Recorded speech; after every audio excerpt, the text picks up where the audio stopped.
വർക്കല ഐരൂരിൽ വൃദ്ധ മാതാപിതാക്കളെ മകൾ വീടിന് പുറത്താക്കിയതിൽ ഇരുവരുടെയും സ്വൈര്യ ജീവിതം തടസ്സപ്പെടുത്തിയാൽ നടപടിയുണ്ടാകുമെന്ന് സബ് കളക്ടർ ഇപ്പോൾ ഉത്തരവിട്ടിരിക്കുകയാണ്. മാസം തോറും മക്കൾ 10,000 രൂപ വെച്ച് നൽകണമെന്നും ഉത്തരവിൽ പറയുന്നു. കളക്ടറുടെ ഉത്തരവ് ലഭിച്ചതിന് പിന്നാലെ ഐരൂർ വൃന്ദാവനം വീട്ടിൽ ദമ്പതികൾ താമസം തുടങ്ങിയിരിക്കുകയാണ്. സ്വന്തം മാതാപിതാക്കളെ വീട്ടിൽ നിന്നും പുറത്താക്കിയ മകളെയും നിസ്സഹായരായി എങ്ങോട്ടു പോകണമെന്നറിയാതെ കരഞ്ഞു നിൽക്കുന്ന മാതാപിതാക്കളെയും കണ്ടത് കഴിഞ്ഞ ദിവസം.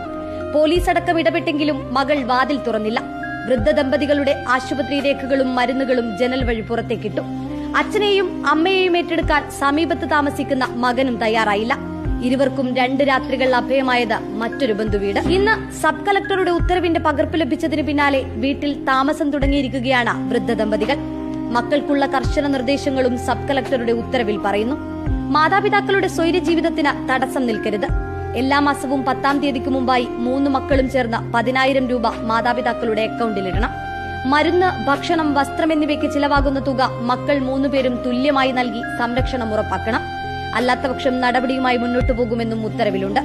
സ്വന്തം വീട്ടിലേക്ക് തിരിച്ചെത്തിയതിന്റെ സന്തോഷത്തിലാണ് വൃദ്ധ ദമ്പതികൾ.